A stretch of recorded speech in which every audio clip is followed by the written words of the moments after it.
What's going on? What's the word? It's about to awakening, heard all over the world. What's going on? Kimbo, Natatan Zambi, Yamazu. I'd like to welcome the community. Thank you for being here with us. I want to say welcome to YouTube and to Facebook. And we are back with our wonderful Dada that everybody loves. And we are so much. You know, she enlightened us, you know, with so much information. And you know, I'm not going to talk long. I'm going to turn it over to you, Queen. It is in your hands. Welcome. Thank you so much. Glory to the Most High. All this is happening because the Most High want to use each and every one of us. I might be consistent on the historical part. Some other person has a prophecy. Some other person has a dream. Some other person is a teacher. And we all gather. Some person is a linguist. And we all gather and help each other. So Banabetu, don't give up, and everything, just question everything. Just question everything. Yeah, and my people, you see, when they talk about Sumer, the Sumerians, the ancient people, they always point to the east.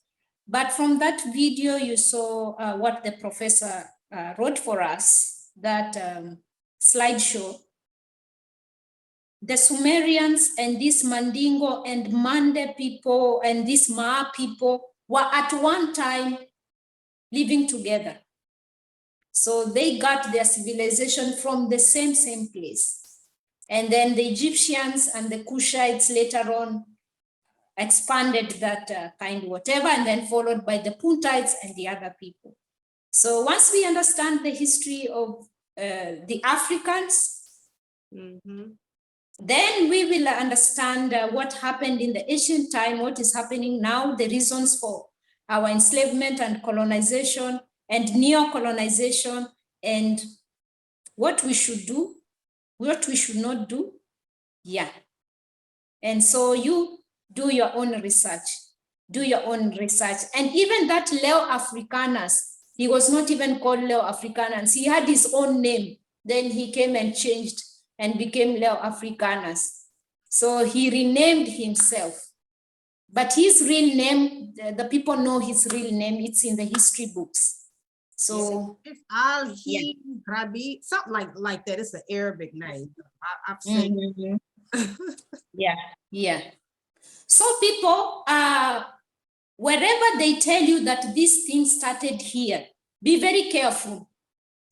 They tell you that Christianity began in Europe, in Armenia, where these Mamluks come from, in Byzantine or wherever. But the person who converted the king of Ethiopia, Ezana, to Christianity, they had just come from Egypt. They were living in Egypt, or Kush for that matter. So where did this Christianity come from? It came from Northeast Africa, and then it was when they got it, they perverted it and changed things up. You know that the stories that are in the Bible are of origin of the northeast of Africa. Many of us are aware of that, and it's coming out more and more, exposing their lies and how they have corrupted our history, from our scrolls and things. That's why they go and do all these excavations and find these papyrus scrolls and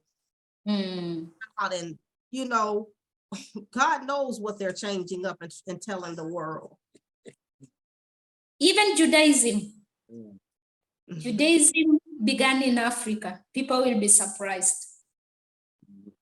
These people called Beta Israel, they were there in Ethiopia.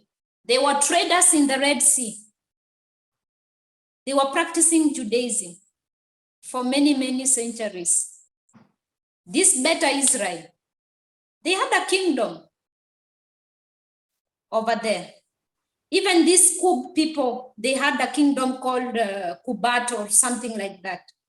But all these kingdoms, these stories will be erased by the colonizers, so that you don't know what was really happening. So Judaism began in Africa. So when they tell you that, okay, Christianity began in Europe, the question is this. Okay, we are not saying it's in Africa because we want it to begin in Africa. We are just saying the truth. If they say that Christianity began in Europe, because they are saying Ethiopia and Armenia are the first countries in the world to embrace Christianity as a national religion for their whole country and something of the sort, or empire and something of the sort.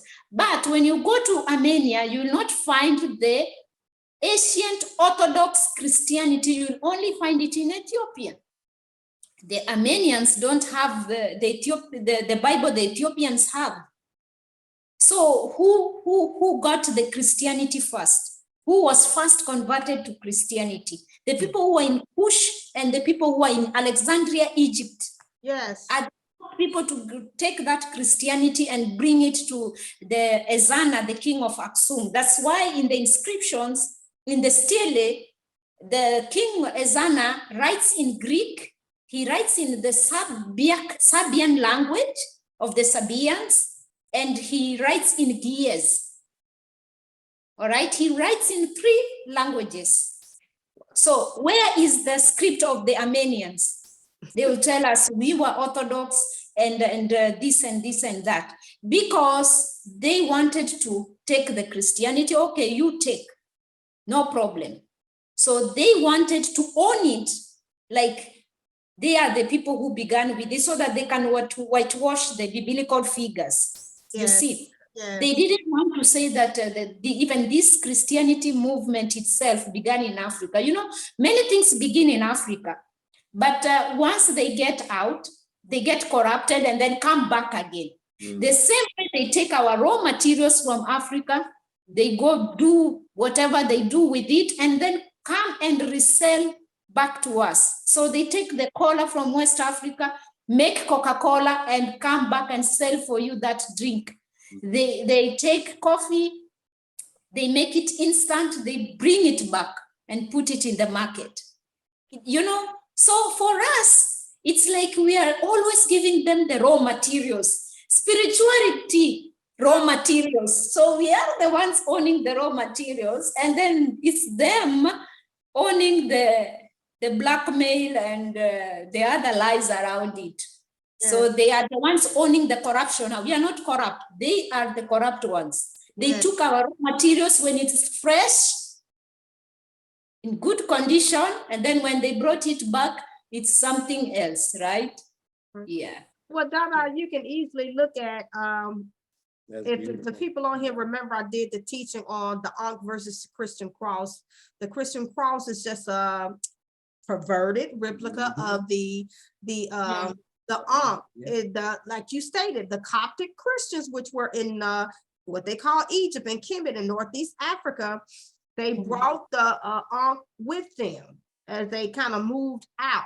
And so the early quote unquote Christians had the actual Ankh that they had. The Europeans took it and they perverted it, as they do with everything else, and they took off the round, because the Latin form of it, what they called it, the crux ansata, which was the cross with the hook. So they knew about this, but when the Europeans took it, they perverted it, and they took the top portion off, which was the feminine aspect, and just left the cross, which just had the masculine. So the Trinity, which is a concept from Kemet, as we all know, as she stated, they took that and corrupted it. So you no longer have the divine family, the mother, the child, and the father, because they took out the feminine and they replaced the mother, father with the mother, father, son. They changed it. They have Father, Son, and the Holy Spirit, but the Holy Spirit is actually the feminine aspect of the spirituality of that crux inside of, which is our spirituality, and they removed it and made everything paternalistic. Yeah. But no, it is the divine family, the mother, the father, the child. Muntu. And you know, it's so funny because when you ask anyone about the Holy Spirit, and I'll say Christianity, when you ask them about the Holy Spirit or / Holy Ghost, is it male or female? They tell you it has no gender, right? You know, but you have gender in the Father, you have gender in the Son. So why is there no gender when it comes to the Holy Spirit?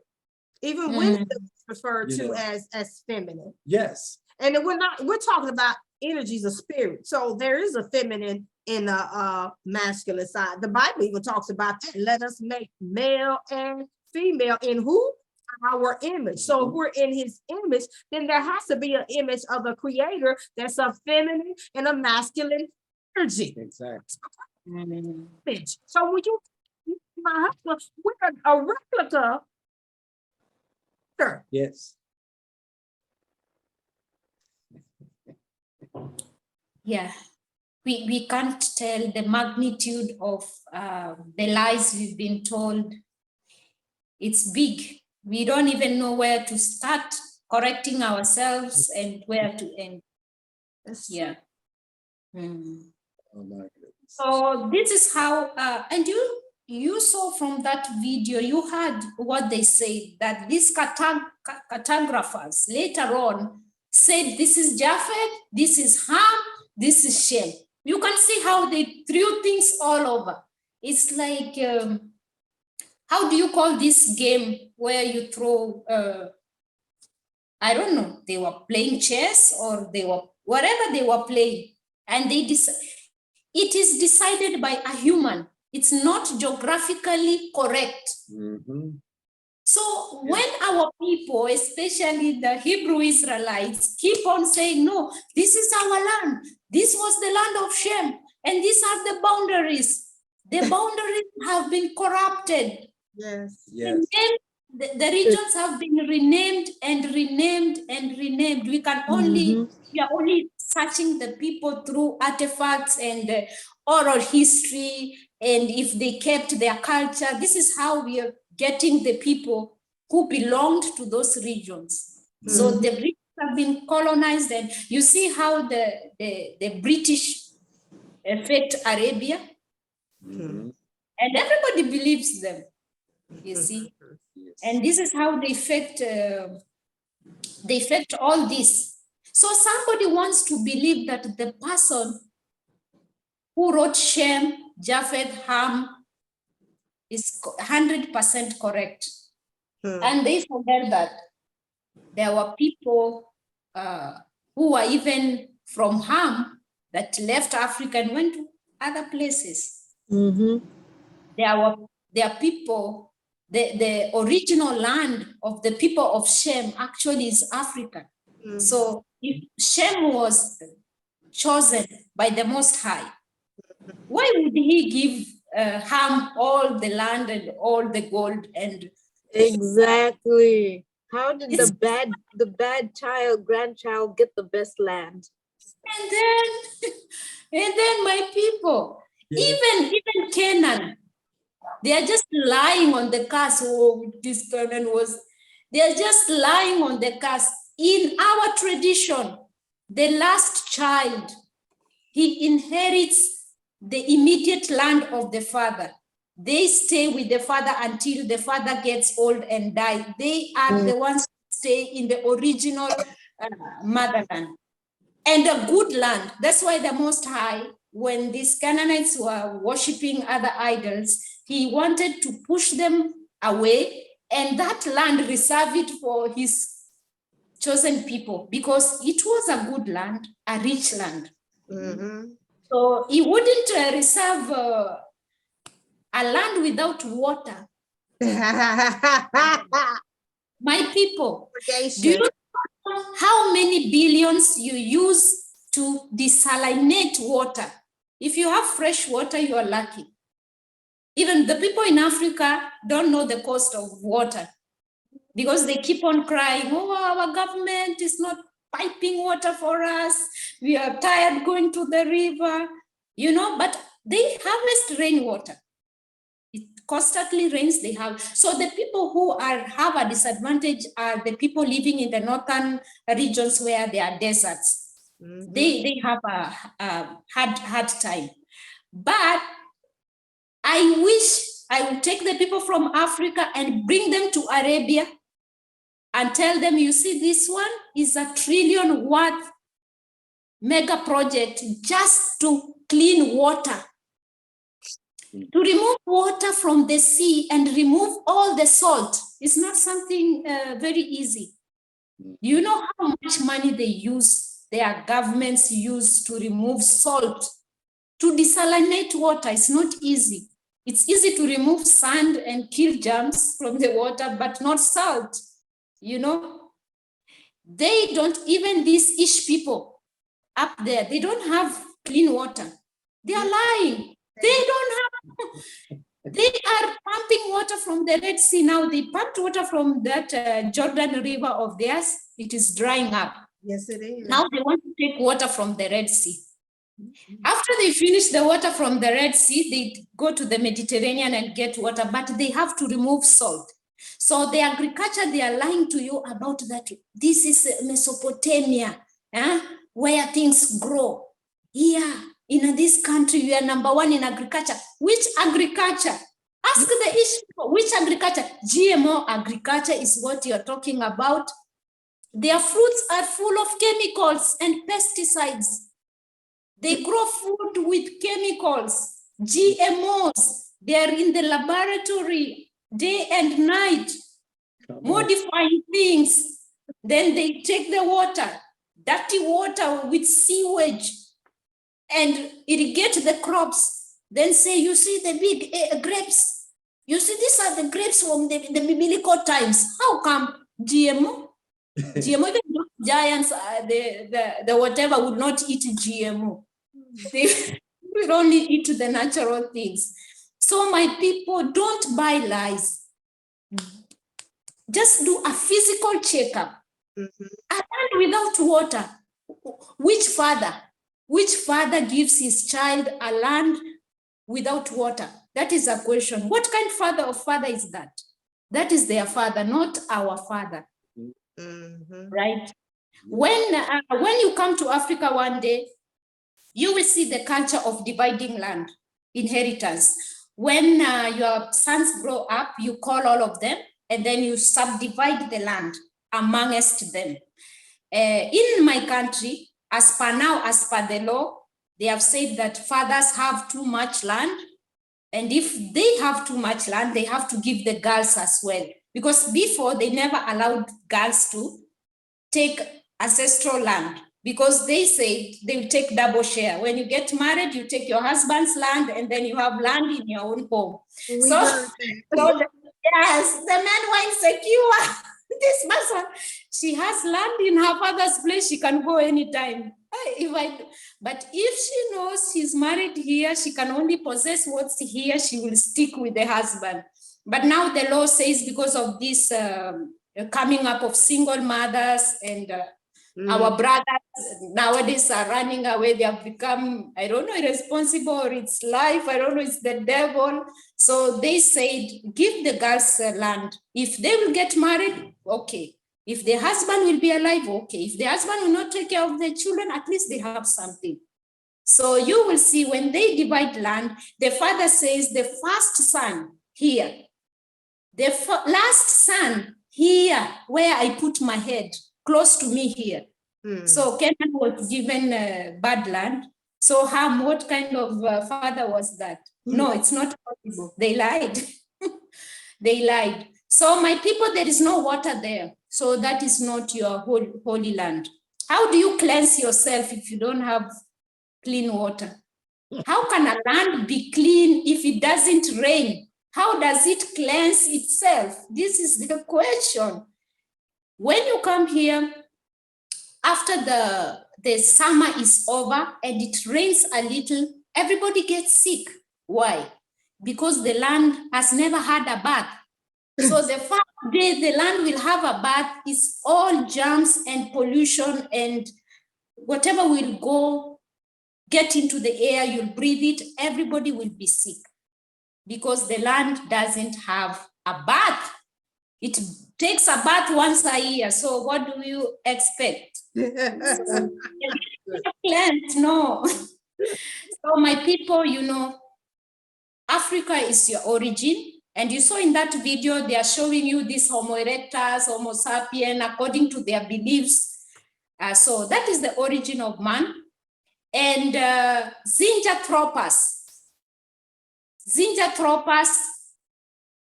comes from the word Zinj. And Zinj are the ancient inhabitants of East Africa. The Zanj, where you get the word Zanz, where the Chinese get the word Zenz, something like that. So Zanz, you get Zanzibar, the port of Zanz, the port of Zanj. So when they discovered in Old Dubai Gorge the remains of ancient man in Tanzania, they named him Zinjanthropus, like they have found it from the land of the Zinj, of the Zanj. And That's where you get the word. Land of the Yeah. black is what it means. And back to Yeah. you talking about the promised land, you know, organized religion, it throws logics. It makes people throw logic out the window. True. People to rationalize, to think, don't ask. And in fact, they will say, oh, you're not supposed to ask God questions. They don't even like people to ask questions in their churches and so forth, because number one, truth is going to start coming out. Number two, a lot of them don't even know the pastors and things. And I question, you know, how can the Most High be in the midst of something like that when he is the creator of intellect? He's the creator of reasoning and rationing. With that being said, doesn't the Bible says that the land that he gave to his chosen people is flowing with milk and honey? And so for reason yourself, well, what is milk and honey? So once you begin to reason, which they have thrown out, you will discover that it is riches, abundance. So where is in that land over there, there's abundance. Where is the abundance? This is flowing with an abundance of riches.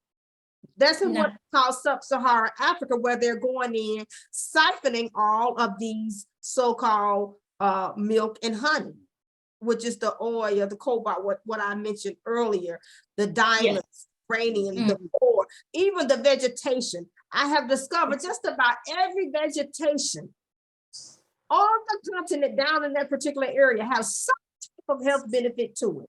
You don't see this over there in the area she stated. Those are dry deserts, every areas, and not only that, it's the south of New Jersey. So when you look again and use reasoning, logic, you will see in the Bible, you start mapping out the land that he gave Abana, you will see that land is vast.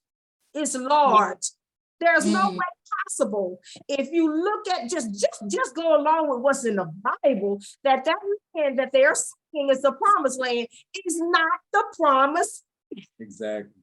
Yeah, exactly. You know, just to you know, add on to what she was saying, you know, these European nations, these countries that's getting all their minerals and everything, we clearly see they're going into Africa. If Israel, today's Israel, is the land that they say is the land God chose, why aren't the European nations going into Israel getting minerals? Yeah, okay, getting all the resources. Why aren't they going there? Because there's nothing there. Nothing. You know, when they were asked about the lions, where are the lions? They said they're extinct. Really? Over in Africa, they're still there. And if they were extinct, if they are extinct, let's just give them like, okay, let's give them an opportunity to express themselves. Okay. The lions were extinct, but nobody wrote about lions in that area. Nobody wrote about them.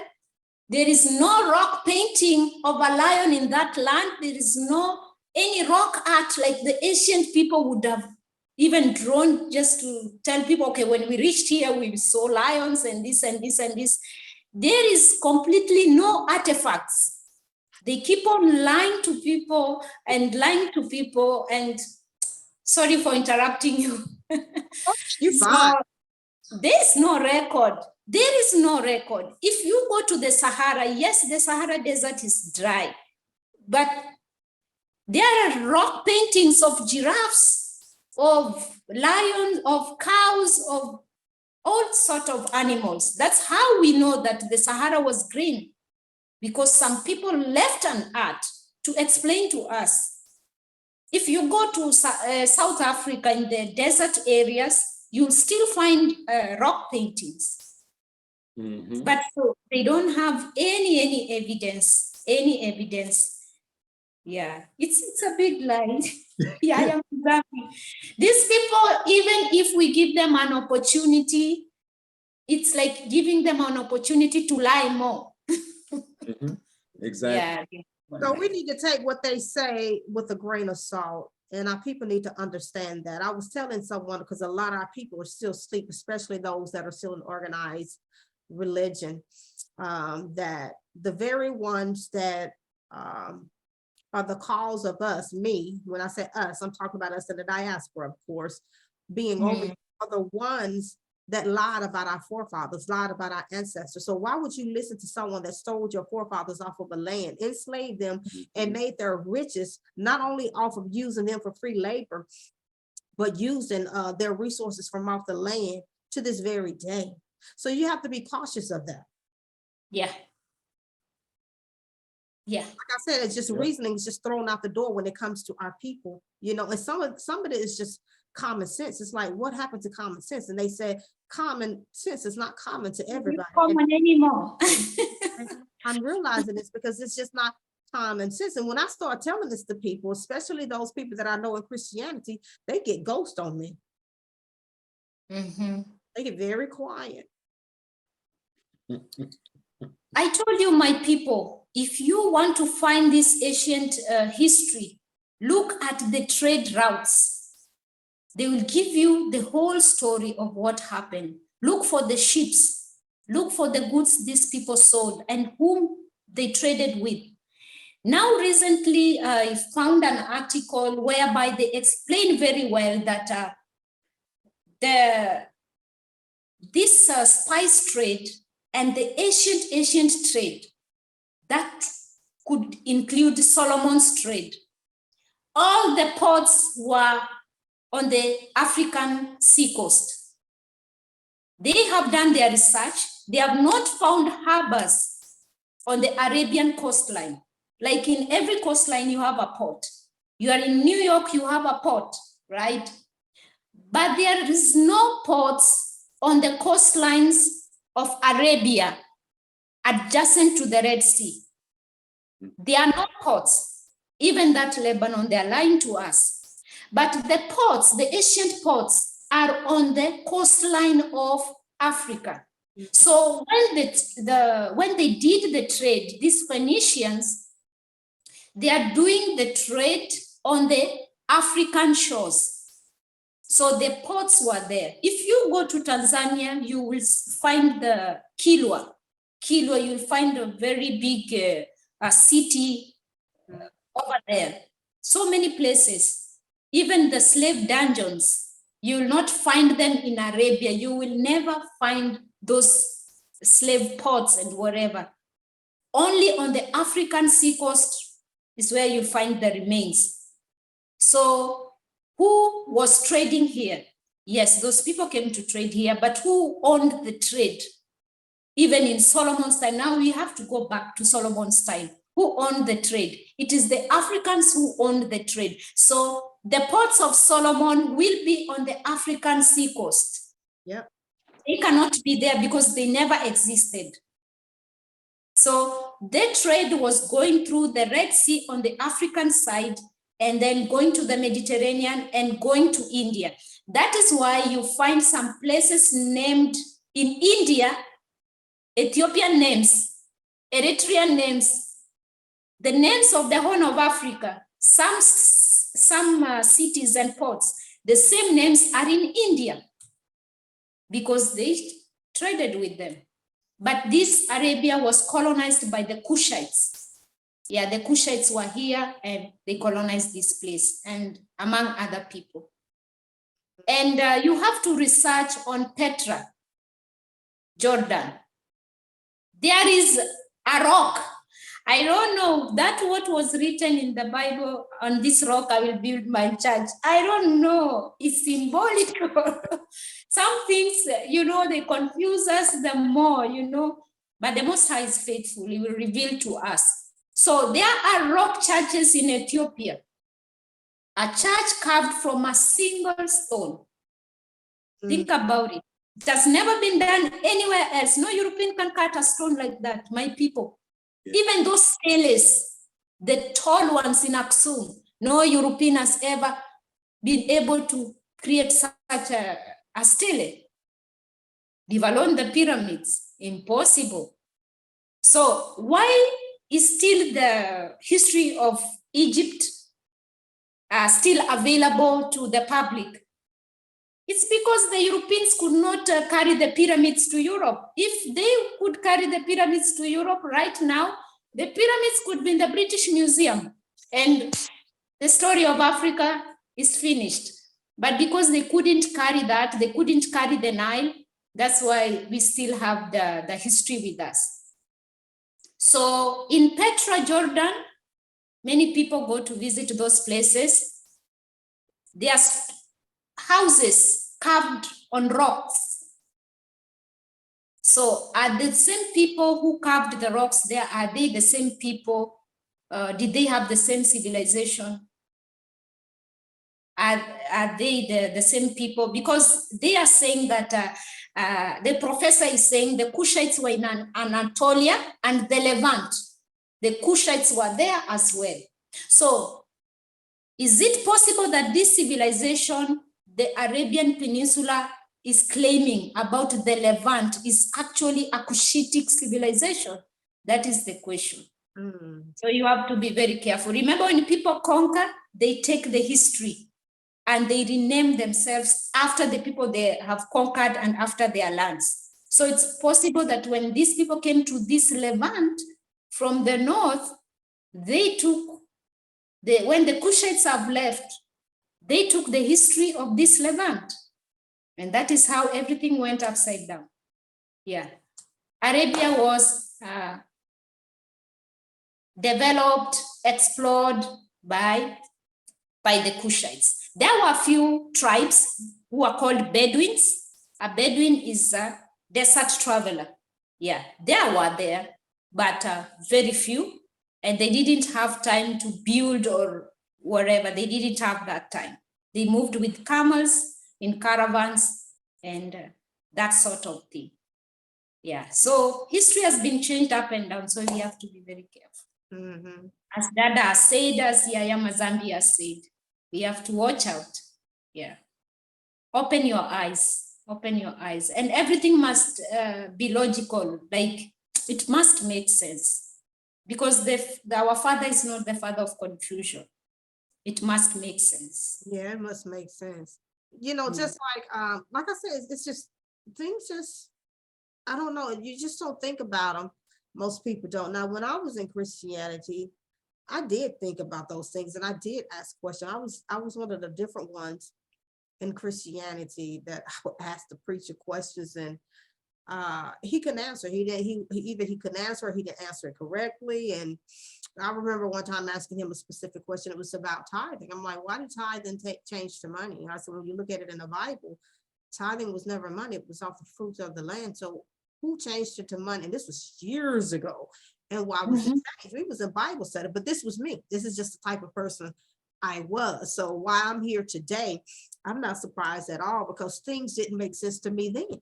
And I quit things then in church because some things is just common sense. And I'm like, this just don't make sense to me. And so the answer he got He said, oh, they didn't have money back then. Because I was young back then. This was over 30 something years ago, you all. And I'm like, I told my mom, I'm like, he's lying. And you know how they are about pastors, you all. Oh, he's not lying. He studies. I said, well, it's either one or two things. I told my mom. I said, either he's lying or he doesn't know. I said, because there's money. I said, it's in the Bible. I said, salt was used as a form of money. I said, you had the denarii, you had a shekel, you had the talent. I said, all this in the Bible and they're forms of money. So what is he talking about?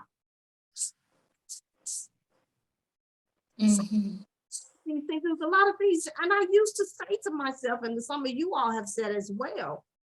And I'm saying this for a reason, because maybe somebody may be watching this that come across this that's still in Christianity, that may be questioning as we question. And I used to say, there has to be more to this. This is what I used to say. I said, Sunday in, day out, Sunday after Sunday after Sunday. It's the same old, same old, same old. Just changed up a little the messages. Things hardly knew something's missing, Brenda. Yeah. It just feels so dry, like what? So desolate on the inside. Someone there, you know, I feel so dry, like I'm dying. I'm getting fed. Everybody goes through that. Like, I would feel this periodically in church. I'm like, something's not right. I used to say to myself, I stopped telling people because of what I was told. Oh, everybody feel that way. I'm like, something's not right. Yeah.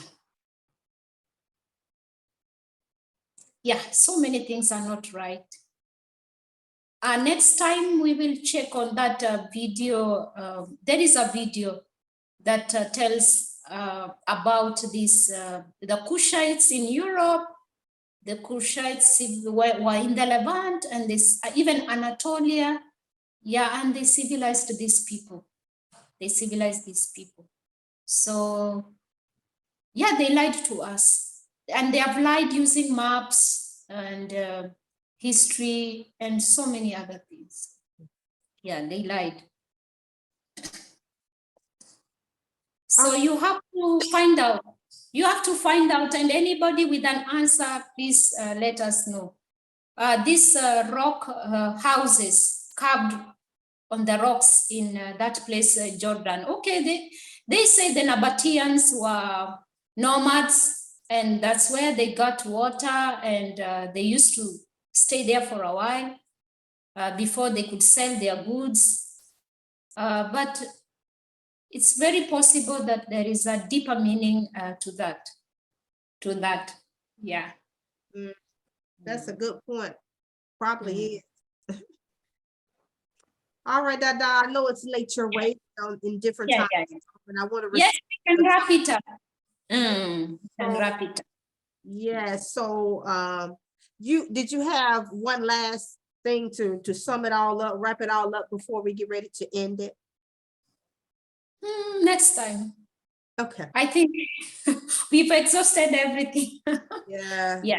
For today. Yeah, for today. Need to come out. They need to come out, Dada.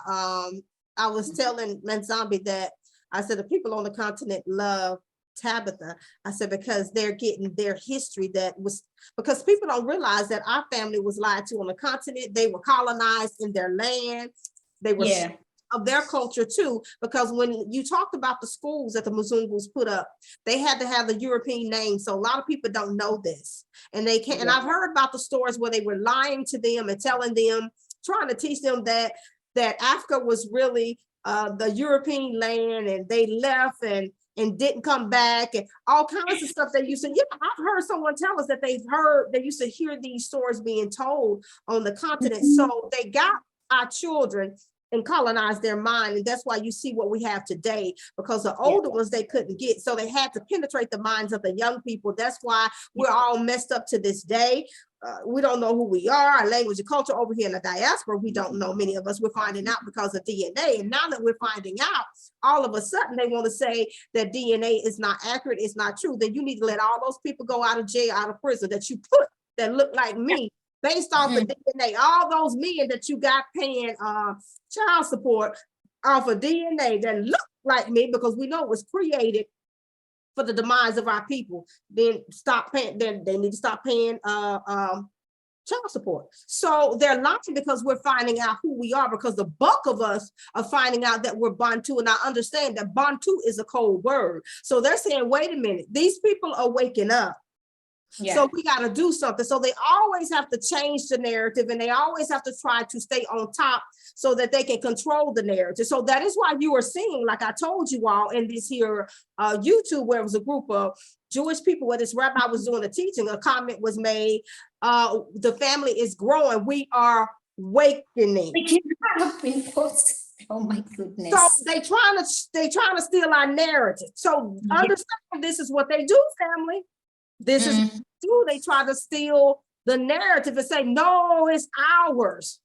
So understand, this is nothing new under the sun that's happening now. But we, this group of young people, our age and younger, we said, no, we're not allowing you to steal nothing no more. The line stops right here. We're going to expose you. You're going to be exposed openly and brought to an open shame. And we see that's happening now. Yeah. So what we're going to do is, before we end it here, just take a few questions or a few brief comments from the people before we end it here. So raise your hand if you have a question, need some clarity, something, or a comment. Just raise your hand so we can kind of have order here, and we'll go by in that order.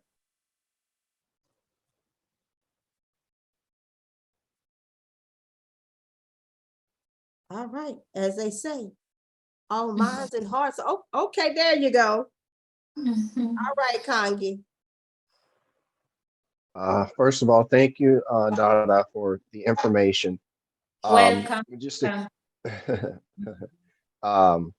just an interesting comment information that you had presented, to see how there was even civilizations, organized civilizations, even before ancient Kemet came about. Very, very enlightening. And I say, Asante sana. Karibu sana. Karibu Matondo. Blessings. Blessings. Yes, Kage, why it is a group of people that was there before. They actually found a graveyard.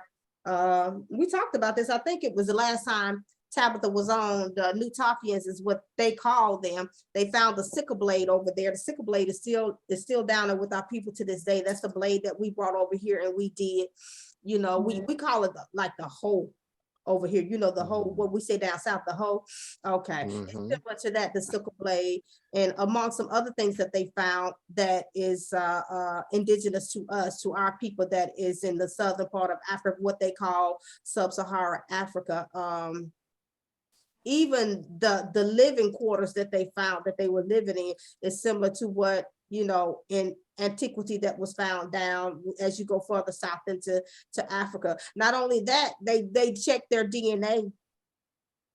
And I told you all that before that the article stated they were surprised to find out that the DNA of these ancient people that were before the time of the pharaohs, the time before the Egyptian, they said we were surprised to find that their DNA was the same of those of the people that were in sub-Saharan Africa, in the Khoisan people. And we're talking about ancient people. We're very ancient people, very ancient people. Yes. So, all right, Hadija, I see your hand is raised.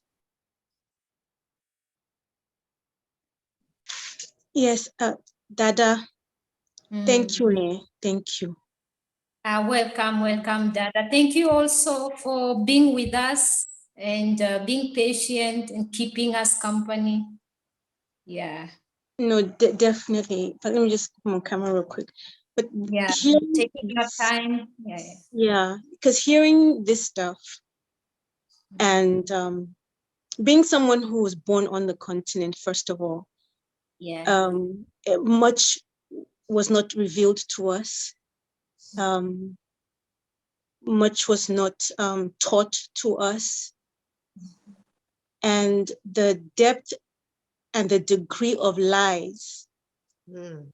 Because the way I feel right now, hearing what I'm hearing, seeing what I'm seeing, is to make a sister become violent. Mm. You know, Yeah, and it's yeah, painful. it really is. And it's one thing to lie, it's another thing to be vindictive, conniving, and underhanded Mhm. with these kind of lies. What do you have to gain for things like this? It makes no sense. That's why it's so true what you're saying, that, you know, if we give them an opportunity to try to justify themselves or try to vindicate themselves, they just lie on top of the whole thing. I mean, it really, it burns me. They love lies. They sleep on lies. They wake up with lies. This is their song. This is their song. You see? And So even the writing system, all the writing systems came from Africa. Yes, it did. West yes. Africa, East Africa, South Africa. But now they say, oh, take the Latin alphabet because you didn't know how to write, you Bantus, you Kushites, and wherever, you didn't know how to write. But there was writing before the hieroglyphics. The Kushites were writing. These Ma Confederacy, the Mandigos, the Elamites, the Sumerians were writing. The Akkadians, they were writing, and they were in Africa. Sorry for interrupting you. No, it's okay. It's okay. Oh my, Thieves and lies. Because when you mentioned, we saw it with the video about the Kushabia. Is that the one that the Cubans, the Somalians? So this, yeah. Exactly. When they were saying that they found, and they were wondering how they were lived so long, and the waters that they were dipping themselves into, it makes sense now, because in their movies and some programs and they've had, we're talking about, they found the fountain of youth. I mean, just the nerve of that. I don't know if you all have heard or seen movies where these Muzungus were talking about how they found fountain of youth. Okay.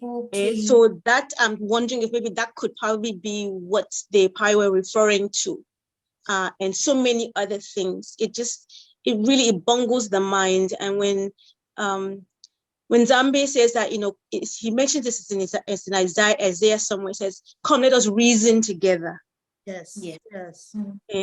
Let us just logically look at information. Let's talk it out, talk it through, look at it systematically. You know, oh goodness. We need a discussion. We don't need a teacher, preacher. We need a discussion. We have to sit down and discuss. Like we're doing. Even this Cleopatra, they said, oh, Cleopatra was a Mzungu. And we know the people who bathe with milk, the people who apply ghee and wherever on their bodies are still here in Africa. We're still doing it.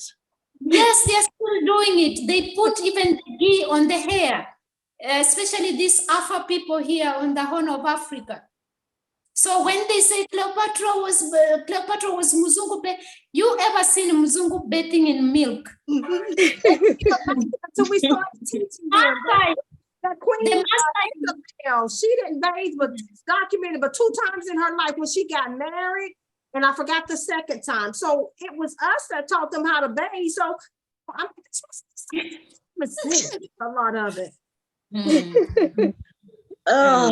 But Dada, thank you. That's all I can say. Thank you, because I'm learning. I'm patiently learning. I'm humbling myself and learning. And the more I learn, the more I just keep myself boxed in my house, because I feel like if I go out, I could do things that I might regret, you know. So and everything. So I just wait for the spirit to just calm me, settle me, give me peace. You know, so that I can, you know, walk the best that I know how to walk in love, you know, concerning them. So it's just, it's too much. I know people who will just completely go bonkers when they hear this. Eh? You But know, they went off the chart. There's one sister I know who, I mean, she completely went off the chart when she found out that she was the people of the Bible.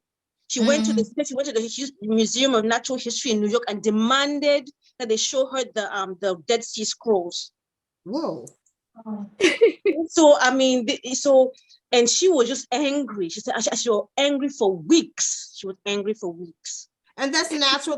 We go through that, and it's important that you go through these different emotions, but do not allow them to overtake you. Don't allow anybody to tell you that you shouldn't feel angry. Yes, you should be. You should feel angry what happened to us. You know, that's what they tell us, because they don't want to face the hideousness of them. Remember, I told you all, I told that lady, I bring the mirror so that you and your people can see the hideousness of you and your actions. I bring the mirror that you don't like to see what you have done and what they continue to do to our people. It has not stopped yet.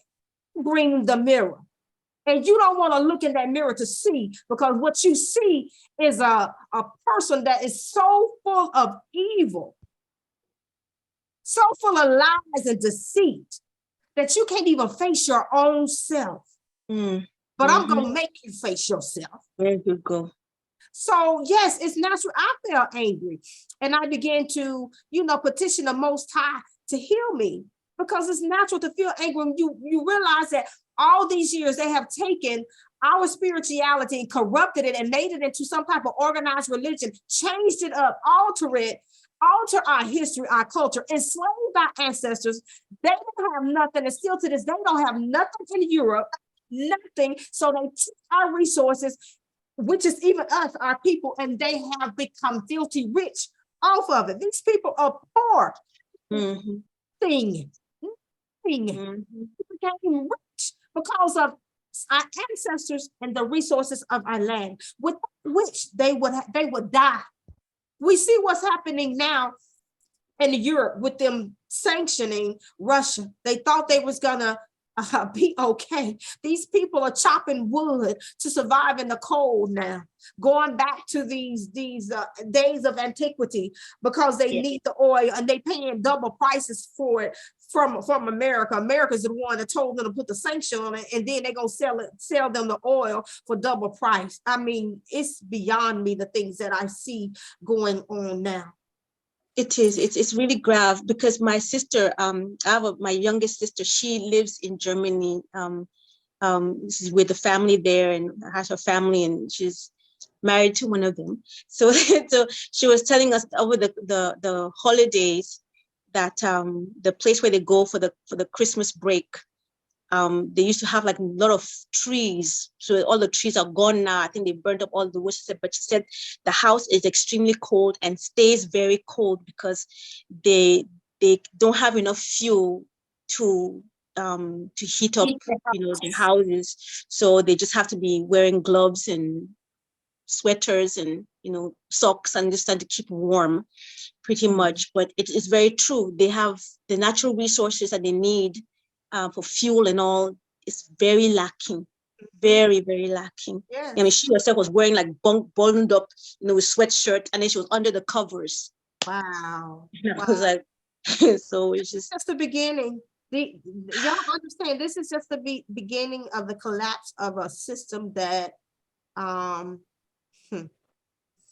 took the Most High's people, belittled them, berated them, used them, abused them, called them all kinds of names, stole their identity, paraded around as if they are the Most High's chosen people, when they were the ones that participated in the slave trade. When Dada was talking about, she said, go back to the trades. You will see that it is the Ish people that controlled the trade at one particular time between the Arabs and the Europeans. They controlled it. That is how they became the bankers, the financiers, because they controlled it. They were the one that funded the slave trade. So let's move it even further. Who funded the wars? Just like they funded the slave trade, they funded all the world wars as well. And so they don't want all this to come out. So that's why they got all these policies that they're trying to write up now in America and different places saying that if you even just call their name out, they're saying you anti-Semitic. So what they're trying to do is take away people First Amendment free speech, because the truth about them is coming out, and that's the truth of the matter. And they don't want the world to know that they have lied and they have stolen off of the name of somebody else's identity. It's a stolen identity. You stole it, and we are reclaiming it back. And because the people are waking up and we're reclaiming it back, that frequency, that energy is out there and it's flowing back unto us. And guess what, you all? They can't do nothing about it. They can't do nothing about it. But understand, I want to let my family know in the diaspora, you're going to see the demise of these nations that conspired against Banzambi. You're going to see the demise of their system. Their system has to crumble because it is their system that is still keeping us enslaved. We are still enslaved people. It is a different type of enslavement. They gave us an illusion thinking that we were free. We are not free. When you still have in the Constitution, slavery still exists with conditions. In these conditions, it snares our people.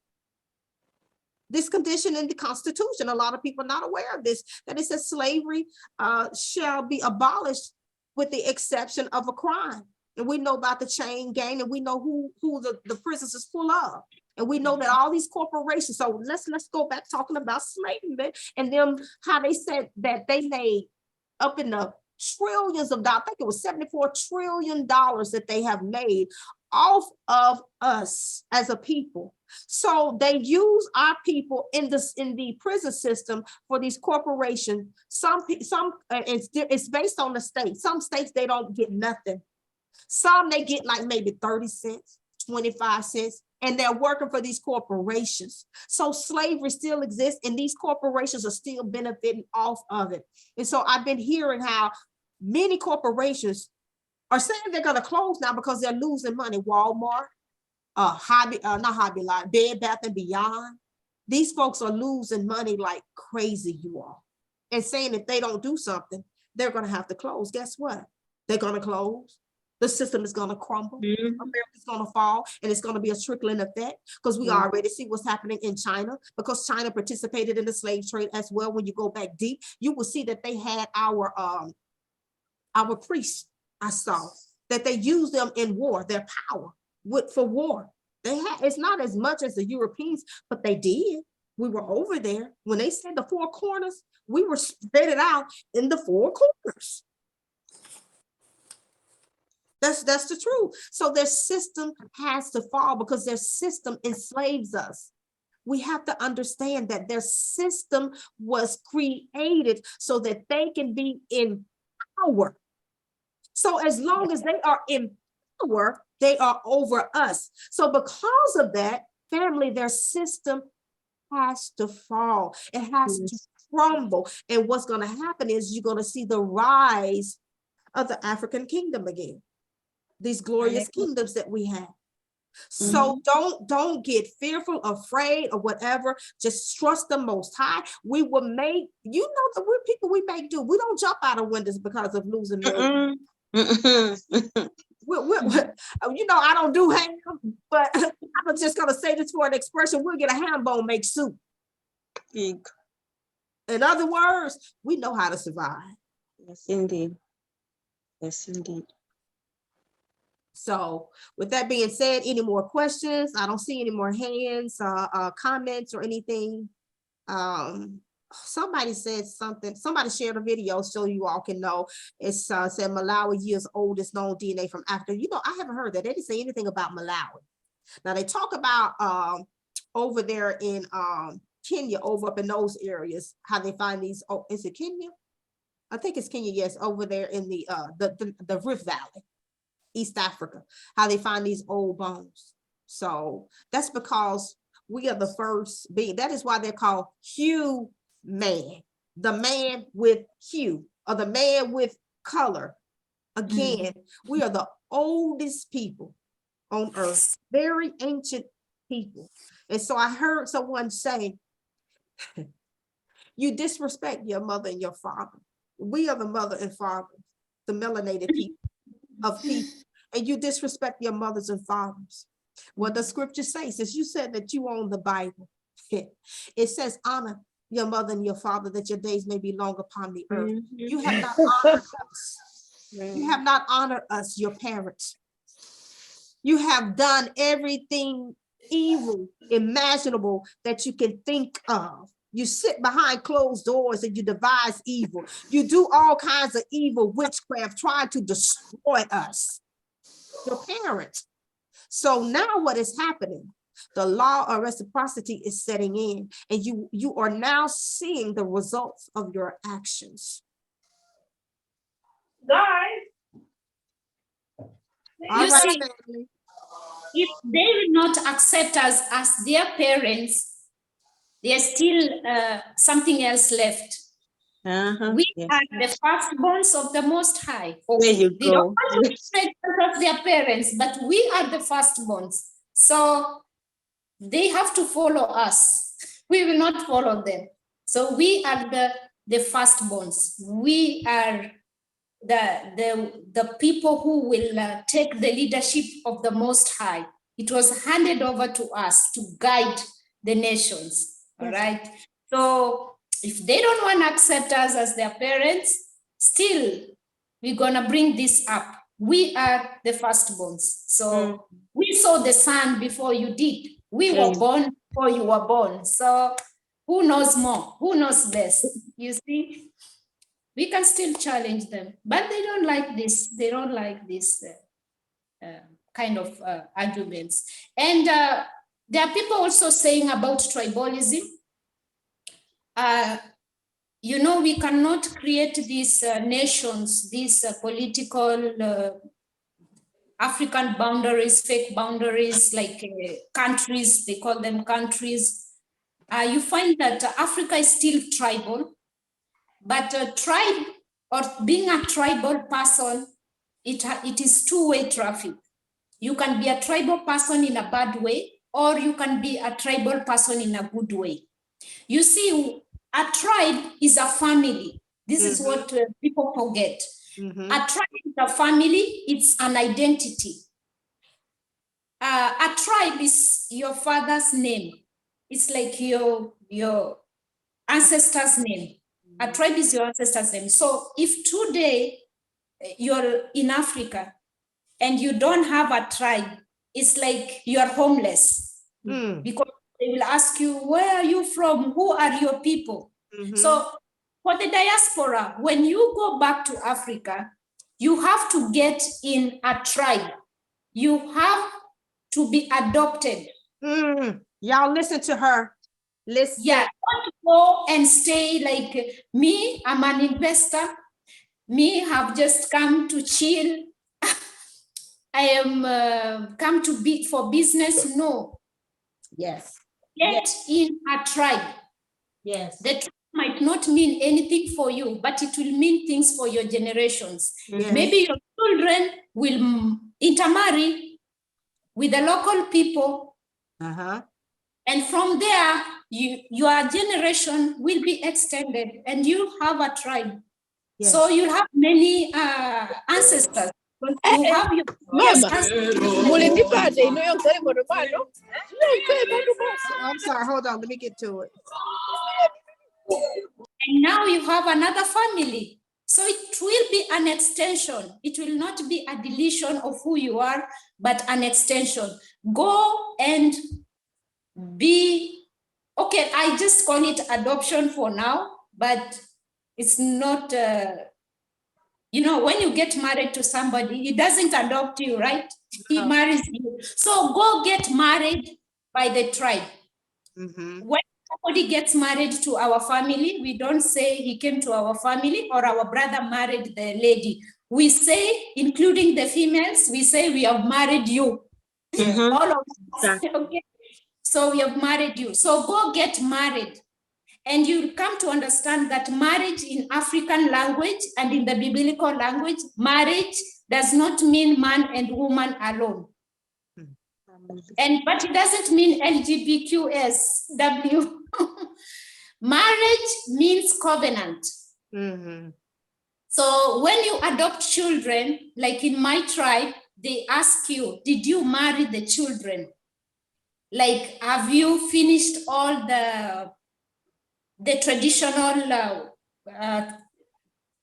thing, because when you adopt a child, you have to pay dowry. In my tribe, this is a child you're adopting. Maybe you cannot give birth, or you don't have sons and you have many riches, you need somebody to inherit your property, so you can adopt children. But when you adopt children, in our language we say you are marrying. That means you are making a covenant. So you will pay dowry to the grandmother of the children. Maybe their mother died and left children, and so you will adopt the children and you'll pay dowry. There is a price, and you'll be told what to do and what not to do. And you have to take care of these children, because if you break the covenant, also there is consequences. So you cannot mistreat those children, because you made a covenant already and you paid the price.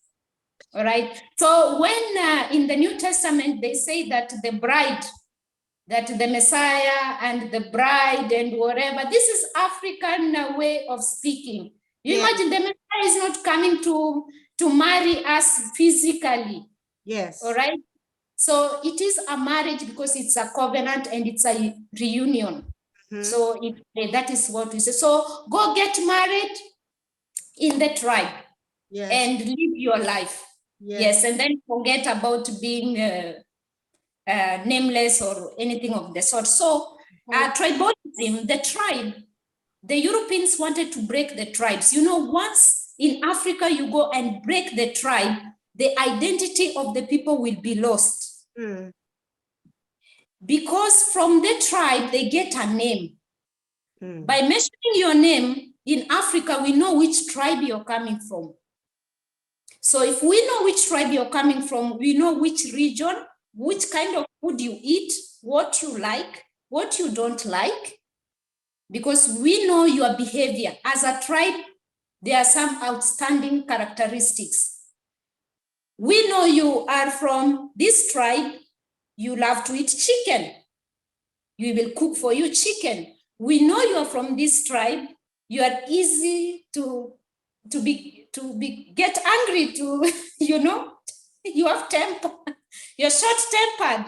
We know how to talk to you. So it is like that. So I'm saying, like, if we have to build Africa, you have to build the family. And the family is the tribe.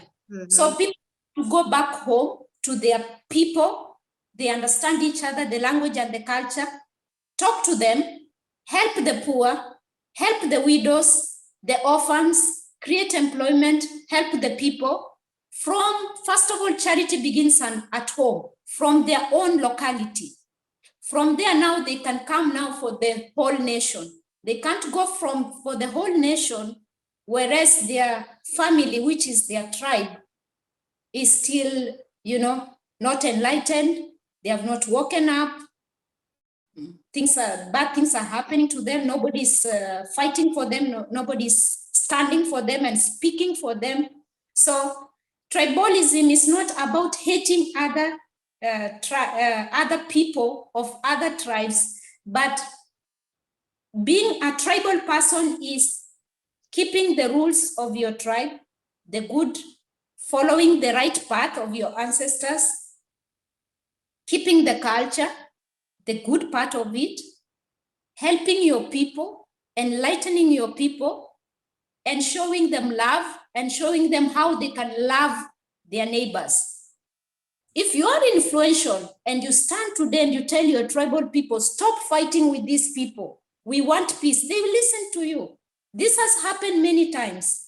If you are influential in Africa and your people hear their language and you tell them, I'm your person and I'm telling you today, stop this, they will stop. So these tribes you see in Africa is not just a tribe, these are nations. I don't know if people understand.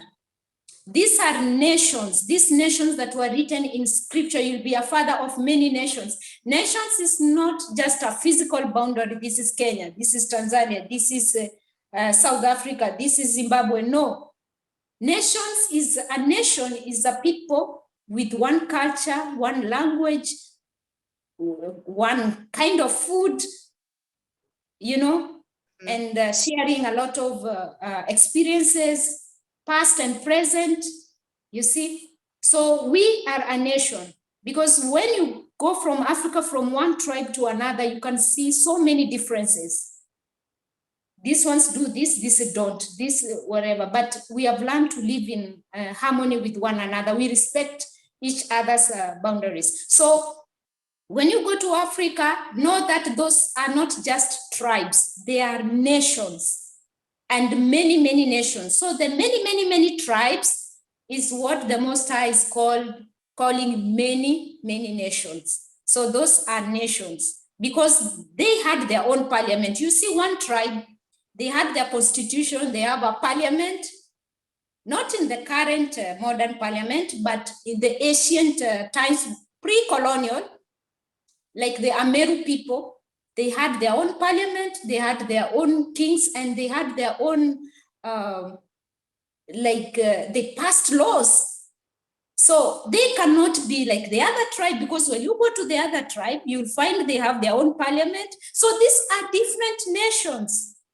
So they were one people, and because the Most High had said that they will be many nations, they became many and they became diverse.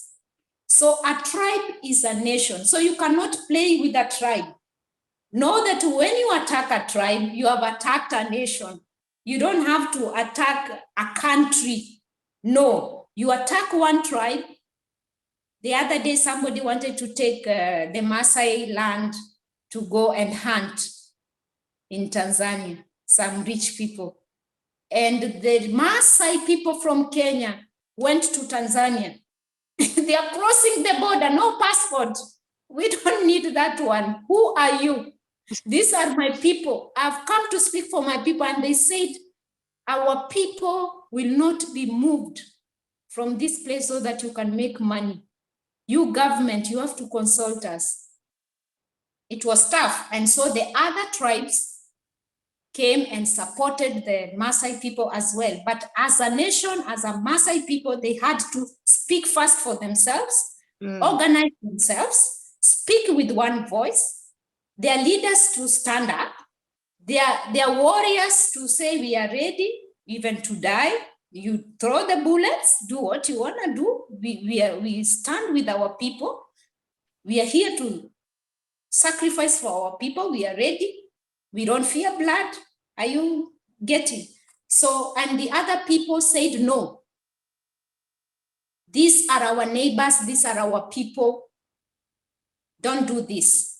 You see? So we are nations. We are nations, not only tribes, not mere tribes. We are nation, and every tribe has got laws. What do they call a country? A country has a constitution, right? They have a parliament, they have laws, they have the legislature, they have judiciary, and the other branches of the constitution, right? So every tribe has a constitution, a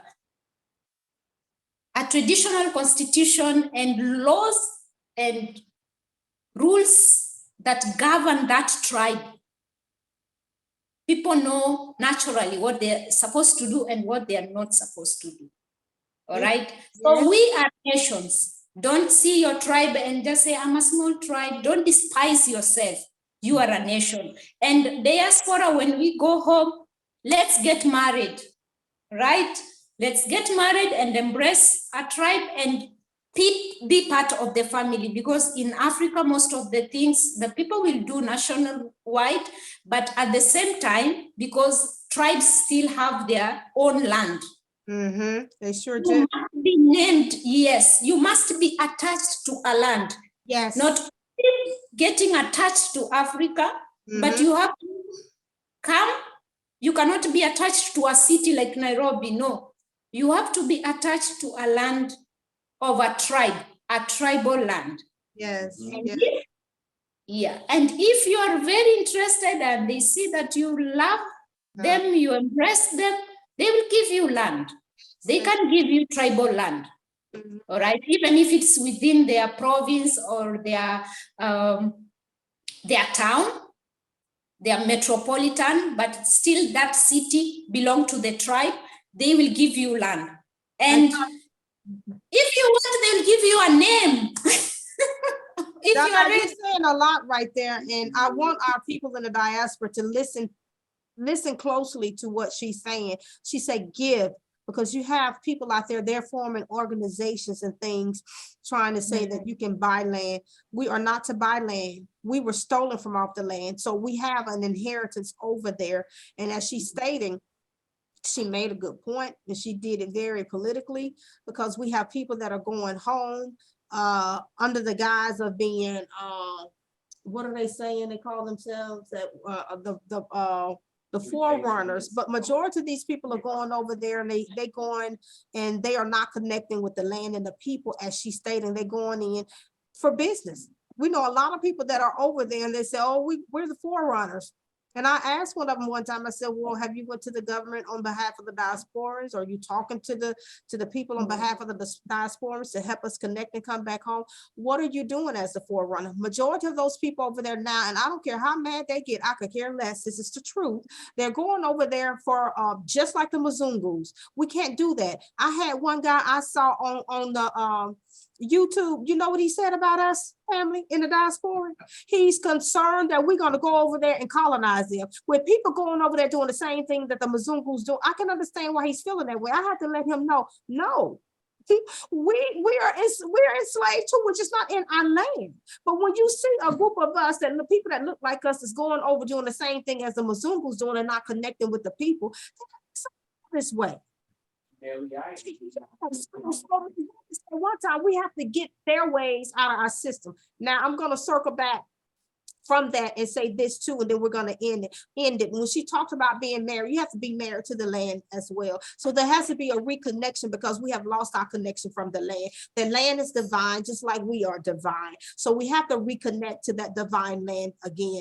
And as she was stating, you have to be married to your people. Now let's bring this on home. She talked about how Christ was saying, you know, they said, I'm married to Christ or whatever. So in this covenant, when you talk about marriage, she said in our custom, and that is true, and you can see that in the Bible. But when you go and look at our kings, you know, Queen Ngong taught this, and she said that in our Bantu culture, the kings and queens are married to their people. We have covenant with the Most High. So they lied and said that we killed our people. There's no way that the true kings and queens can kill their people, because of the covenant that was made and the ramifications that will happen as a result of them breaking covenant with the Most High, because they're married to their people, meaning they have covenant with their people, just like the Most High is a king, right? He has covenant with his people. And so as above, so below. The kings on the earth have covenant with the people, because they're representatives of the Most.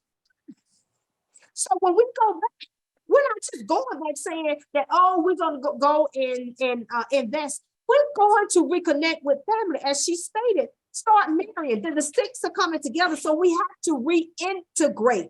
So that means we have to start marrying one another again and get reintegrated again with our family, so that we can merge and become one. No, it's not about you going over there trying to make money. Let me get off my soapbox now, because I'm about to go into something else, because of the things that I see going on amongst our people. But you know what? They're going to be dealt with too. Just like the Mzungus, if they don't change, these people that's using this awakening for selfish gain, you're going to be dealt with too. Here, and mark my word, you're going to be dealt with. So you better change. You better change and get with the program, or you're going to receive the same fate as our enemies. So with that being said, we're going to end it. We thank you, Dada, for all the wealth of knowledge and information that you have shared with us. We love it, because you're sharing a wealth of knowledge, you know, that has been taken away from us, that has been changed and corrupted. And we need this during this time. We need this information to come forth, because still there's a lot of lies that's being told, not only by the Mzungus, but by our very own people that look like us as well. So we got to expel these lies, you know, as they say, shun the devil, tell the truth, and shame the devil. Yes. So we thank you for your time, and we're going to end it here. We'll probably have this split up into 2 settings because it's been a while, but it's so much that we have to unpack. And we know we can go on and on and on with this, but we have to have a stopping point. We'll have another time and another time and another time. It's our season. We're in the age of Aquarius where knowledge is going to come out. So we're going to have time. We got all the time, because guess what, family? It's our time to rise again. So all this wealth of knowledge is going to be coming out more and more anyway, so that we can learn who we are. So we love you all. To all the people out on social media, we hope that this have enlightened you in some kind of way. Those that it haven't enlightened, I pray that in the future that it will enlighten you in some kind of way. Just keep listening, keep moving. It will one day. So with that being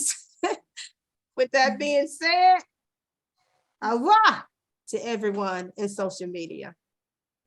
Matondo Masaka.